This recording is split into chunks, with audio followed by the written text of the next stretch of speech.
Վերածնունդը 12 մասից է լինելու, յուրաքանչյուրն ունենալու է 45 րոպե տևողություն, 11 մասերում ներկայանալու են հանրապետության բոլոր մարզերն ու քաղաքները, 12-րդը պատմելու է ընդհանուր Հայաստանի մասին։ Ֆիլմը հեղինակած Վան հեռուստաստուդիայի տնօրեն Վահան Ղազարյանի խոսքերով ինքը նպատակ ունի տեսանելի դարձնել 20-ամյա անկախ Հայաստանի ձեռքբերումներն ու հաջողությունները եւ ոչ միայն։ Չենք կարող չներկայացնել իրականությունը, որովհետեւ բազմաթիվ մշակութային կոթողներ մենք տեսանք ինչ վիճակում էին։ Կոթողների վիճակից ազդված նկարահանող խումբն Հայաստանի տարածքում հայտնաբերել է բազմաթիվ հուշարձաններ, որոնք մատնված են անուշադրության։ Մեր երկրի առաջընթացը ներկայացնող ֆիլմում դրանք են առաջնային տեղում։ Հայաստանի մշակույթի նախարարությունը հուշարձաններից զատ Վան հեռուստաստուդիային էլ է անտեսել, ասում են պատասխանատուները։ Դիմել են, գումար են ուզել, պատասխանն էլ ստացել են։ Մշակույթի նախարարությունից նամակ է եկել պատասխան նամակ։ Մենք մշակույթի նախարարության ենթակայության տակ ունենք կինոարտադրող Հայք կինոստուդիա, եթե մենք գտնենք, որ կարիքը կա, ուրեմն մենք կպատվիրենք Հայք կինոստուդիային, քանի որ դիմել էինք նաև Հայաստանի Հանրապետության նախագահին։ Հայաստանի Հանրապետության նախագահի մամլոք հարդուղարի կողմից մենք ունենք գրություն, որտեղ գրված է, որ Հայաստանի Հանրապետության նախագահ պարոն Սերժ Սարգսյանը ողջունում է Վան հեռուստաստուդիայի կատարած աշխատանքը,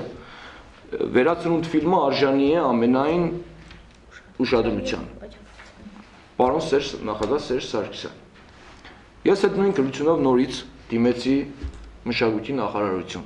ու այդ նամակը կորավ։ Մենք ուղարկինք նորից նամակ, պատասխանը գավ, մինչև դեկտեմբերի 31-ը ուղարկեք մեզ բյուջե։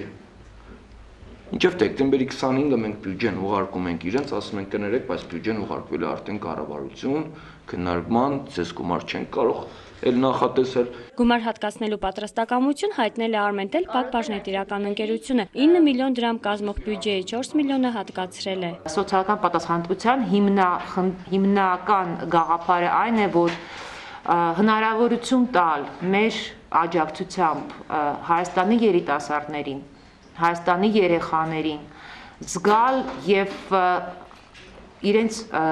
մտածելակերպով լինել անկախ եւ ազատ մարդիկ։ 5 միլիոնը Վան հեռուստաստուդիայի ներդրումն է, որևէ այլ հովանավոր կամ գումար հատկացնող բարերար գոյություն չունի, ասում է Վահան Ղազարյանը։ Հետո էլ ըստ նրա իրենք դրա կարիքը չունեն։ Քաղաքապետները եւս ֆինանսական հատկացումներ չեն արել, բացառությամբ Գյումրու քաղաքապետի։ Մենք նախընտրում ենք ֆիլմում ունենալ մեկ հովանավոր, բայց գլխավոր հովանավոր։ Ուրիշ որևէ հովանավորից ակնկալիք չունենք եւ չենք էլ դիմելու։ Միայն այստեղ Գյումրի քաղաքում, քանի որ Գյումրի քաղաքը մի քիչ մեծ է, Գյումրի քաղաքի քաղաքապետն է աջակցել ու իր առաջարկությամբ։ Մյուս քաղաքապետները սահմանափակվել են նկարահանող խումբին 1-2 օր պահել շահել հյուրասիրելով։ Ընդամենը ֆիլմի ներկայացման վերջնամասում Վահան Ղազարյանը մեկ էլ հիշեց, որ իրենց բոլոր դեպքերում հովանավորներ պետք են։ Դեռ 4 մարզերում նկարահանումներ ունեն իրականացնելու։ Հետո էլ շատ կազմակերպչական աշխատանքներ կան կիսատ մնացած։ Անկախության 20-ամյակի առիթով նկարահանված ֆիլմում լինելու են նաև կադրեր արևմտյան Հայաստանի քաղաքներից, թե որքանով դրանք կպատմեն մեր երկրի առաջընթացի մասին պարզ կլինի առաջիկայում։ Սեպտեմբերի 21-ին կինո Մոսկվայում կկայանա ֆիլմի շնորհանդեսը։ Արմեն Հյումինասյան, Արթուր Մարգարյան, Ազդարար։